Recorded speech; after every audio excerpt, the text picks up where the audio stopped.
Hi friends, welcome to my YouTube channel. ನಾವು ಹೋಗಿದ್ದು ಭೂಮಿಯ ಮೇಲಿನ ಸ್ವರ್ಗ, ಅಂದರೆ ಅದು ಮಂತ್ರಾಲಯ.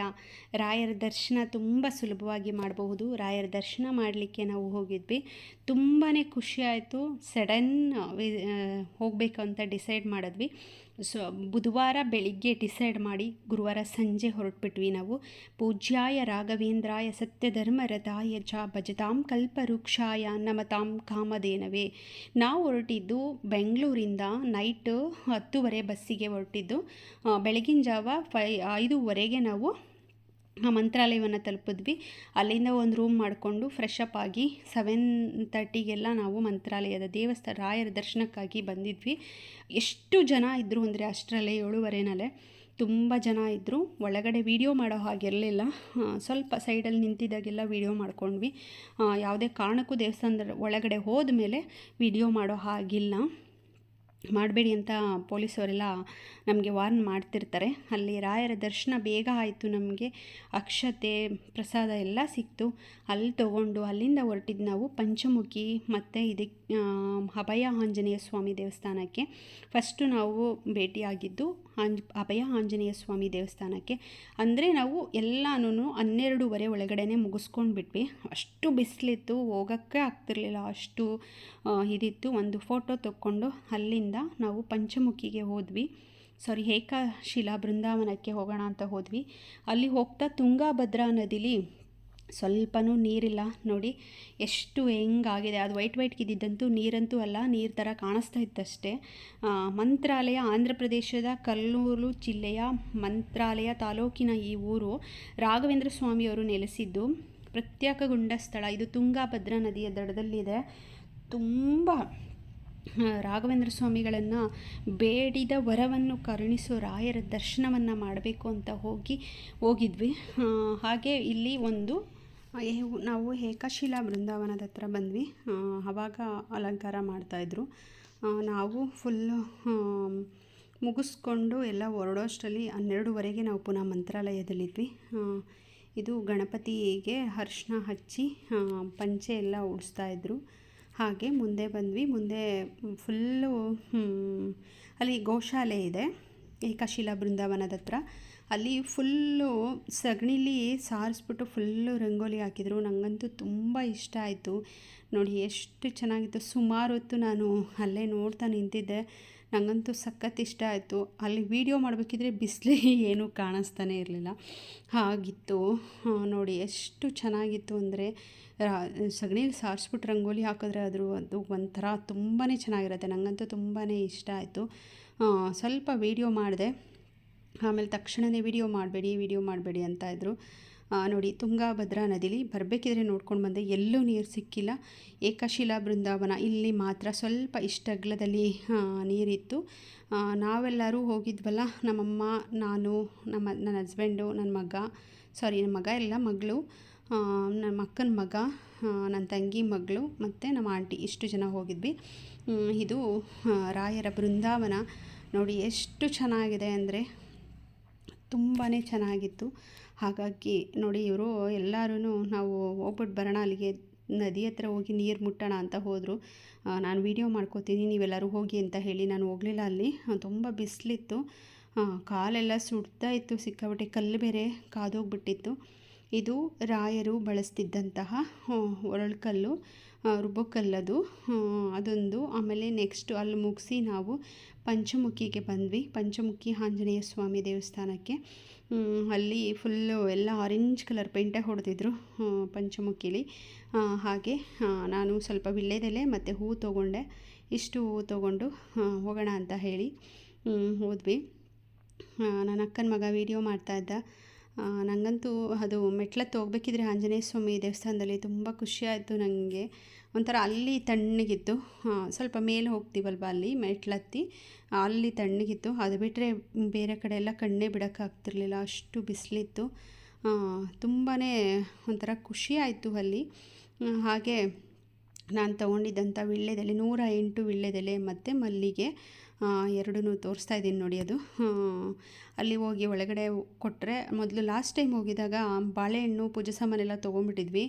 ಮಂಕಿ ಅಂತೂ ಕಿತ್ಕೊಂಡೇ ಹೊರ್ಟೋಯ್ತು. ಅಷ್ಟು ಇದಾಗೋಯ್ತು, ಮಧ್ಯೆ ಎಲ್ಲ ಮಂಕಿ ಕೊಳ್ತಿರುತ್ತೆ. ಹಾಗಾಗಿ ಇವತ್ತು ಈ ಸಲ ಹೂವು ಮಾತ್ರ ತೊಗೊಂಡ್ವಿ.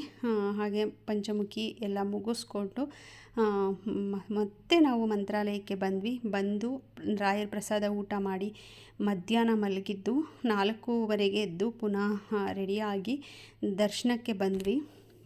4:15 ಬಂದಾಗ ನಾವು ರಥೋತ್ಸವದ್ದು ಟಿಕೆಟ್ ತೊಗೊಂಡಿದ್ವಿ. ಅದು 1,500 ತೊಗೊಂಡು ಅಲ್ಲಿ ಸಂಕಲ್ಪ ಮಾಡಿಸ್ತಾರೆ. ಅಲ್ಲಿ ಕೂತ್ಕೊಂಡು ಅಲ್ಲಿ ಸಂಕಲ್ಪ ಮಾಡಿ ಅಲ್ಲಿ ಅಕ್ಷತೆ ಕೊಡ್ತಾರೆ ನೋಡಿ. ಇದು ರಥೋತ್ಸವದ್ದು ಟಿಕೆಟು. ಈ ಟಿಕೆಟ್ ತೋರಿಸಿದ್ರೆ ಅಕ್ಷತೆ ಕೊಡ್ತಾರೆ. ಅಲ್ಲಿ ಕೂತ್ಕೊಂಡು ಸಂಕಲ್ಪ ಮಾಡಿ ಎಲ್ಲ ಮಾಡಿಕೊಂಡು ಮುಗಿಸ್ಕೊಂಡು ನಾವು ರಥದ ಹತ್ರ ಹೋಗಿ ನಾವು ಅಂದ್ಕೊಂಡಿದ್ದಂಥ ನಾವು ರಾಶಿ ನಮ್ಮದು ಏನೇನಿದೆ ಅದೆಲ್ಲ ಹೇಳ್ಕೊಂಡಾದಮೇಲೆ ತೊಗೊಂಡೋಗಿ ಅದು ರಥದ ಮೇಲೆ ರಥ ಕೂರ್ಸೋಕ್ಕಿಂತ ನಾವು ಯಾವುದು ಟಿಕೆಟ್ ಅಲ್ಲಿರೋದು ಗಜ ರಥೋತ್ಸವ, ಚಿನ್ನದ ರಥೋತ್ಸವ, ಹಾಗೆ ಬೆಳ್ಳಿದು ಮತ್ತು ಬರೀ ರಥೋತ್ಸವ ಇಷ್ಟು ಇರುತ್ತೆ. ನಾವು ಯಾವುದನ್ನು ಟಿಕೆಟ್ ತೊಗೊಂಡಿರ್ತೀವಿ ಆ ರಥದ ಹತ್ರ ಹೋಗಿ ನಿಂತ್ಕೊಂಡು ರಾಯರನ್ನು ನೆನೆದು ಅಲ್ಲಿ ಅಕ್ಷತೆ ಹಾಕಿ ಬರಬೇಕು. ಅಲ್ಲಿ ಹಾಕ್ಬಿಟ್ಟು ಯಾರ್ಯಾರು ಟಿಕೆಟ್ ತೊಗೊಂಡಿರ್ತಾರಲ್ವ ಅವರು ಆ ರಥದ ಮುಂದೆ ನಿಂತ್ಕೋಬೇಕು. ಯಾಕೆ ಅಂದರೆ ಆ ರಥ ಎಳಿಸೋದು ದೇವ್ರನ್ನ ತೊಗೊಂಡು ಬಂದು ಅಲ್ಲಿ ಕೂರಿಸಿ ಆಮೇಲೆ ರಥ ಎಳಿತಾಯಿದ್ರು. ಹಾಗಾಗಿ ಇದು ಗಜ ರಥೋತ್ಸವ ಅಂತ. ಇದನ್ನು ಟಿಕೆಟ್ ತೊಗೊಂಡಿರೋರು ಅದ್ರ ಮುಂದೆ ಆ ರಥದ ಮುಂದೆ ನಿಂತ್ಕೋಬೇಕು. ಫಸ್ಟು ಅಲ್ಲಿಗೆ ರಾಯರನ್ನು ತಂದು ಕೂರಿಸ್ತಾರೆ. ಅದು ಹೈಟಲ್ಲಿರುತ್ತಲ್ಲ, ಹಾಗಾಗಿ ಇದು ಒಂದು ಮೆಟ್ಲು ಇರುತ್ತೆ. ಆ ಮೆಟ್ಲನ್ನ ಹಿಂಗೆ ತಳ್ಕೊಂಡು ಹೋಗ್ಬೋದು. ಆ ಮೆಟ್ಲಲ್ಲಿ ದೇವ್ರನ್ನ ತೊಗೊಂಡು ಬಂದು ಮೇಲತ್ತಿ ಕೂರಿಸ್ತಾರೆ ನೋಡಿ. ಇವಾಗ ಹಾಗೆ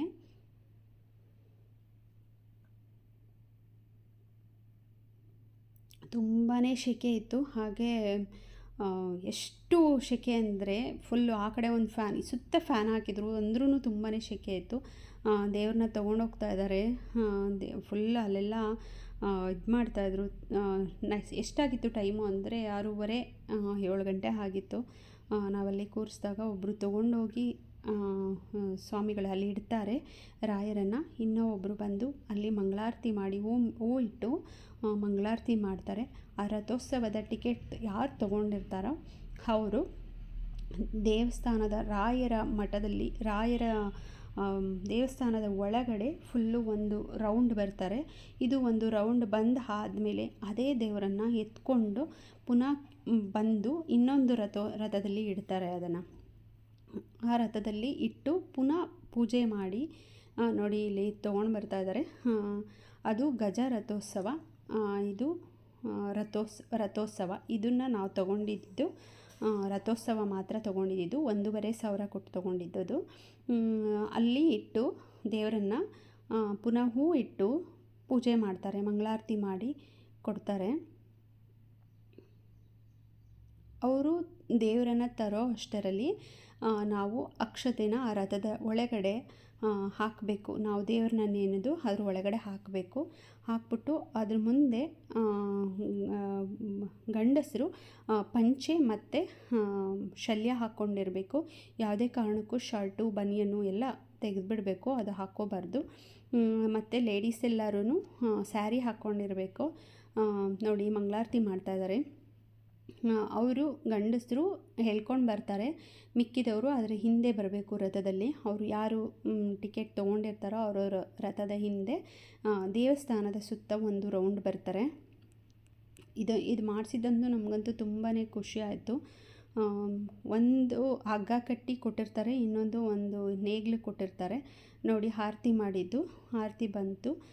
ಹಾಗೆ ಇದನ್ನು ಒಂದು ನೋಡಿ ಹಗ್ಗ ಕೊಟ್ಟಿದ್ದಾರೆ. ಅದು ಹಗ್ಗ ಮತ್ತು 2 ಕಡೆ ಮತ್ತು ಒಂದು ಹಸುಗೆ ನೇಗಿಲು ಥರ ನೊಗ ಥರ ಹಾಕಿರ್ತಾರಲ್ಲ ಅದನ್ನು ಹಾಕಿರ್ತಾರೆ. ಅದರಲ್ಲಿ ಹೀಗೆ ಫುಲ್ಲು ಒಂದು ರೌಂಡ್ ಬರಬೇಕು.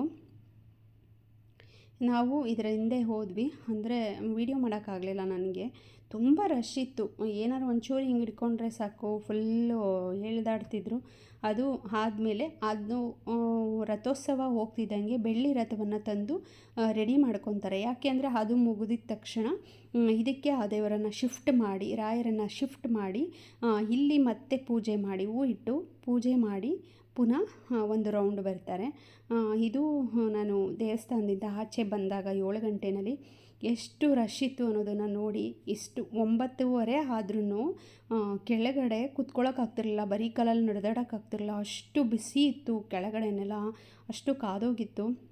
ಇದು ಎಲ್ಲ ಲೈಟ್ಸು ಹಾಕಿದಾಗಂತೂ ತುಂಬಾ ಚೆನ್ನಾಗಿತ್ತು. ನಮಗಂತೂ ರಾಯರ ದರ್ಶನಕ್ಕೆ ಹೋಗಿ ಬಂದಿದ್ದು ತುಂಬಾ ಖುಷಿಯಾಯಿತು. ನಿಮಗೆಲ್ಲ ಏನು ಅನ್ನಿಸ್ತು ಅನ್ನೋದನ್ನು ಕಮೆಂಟಲ್ಲಿ ತಿಳಿಸಿ ಅಂತ ಹೇಳ್ತಾ ಈ ವಿಡಿಯೋನ ನಾನು ಮುಗಿಸ್ತಾ ಇದ್ದೀನಿ.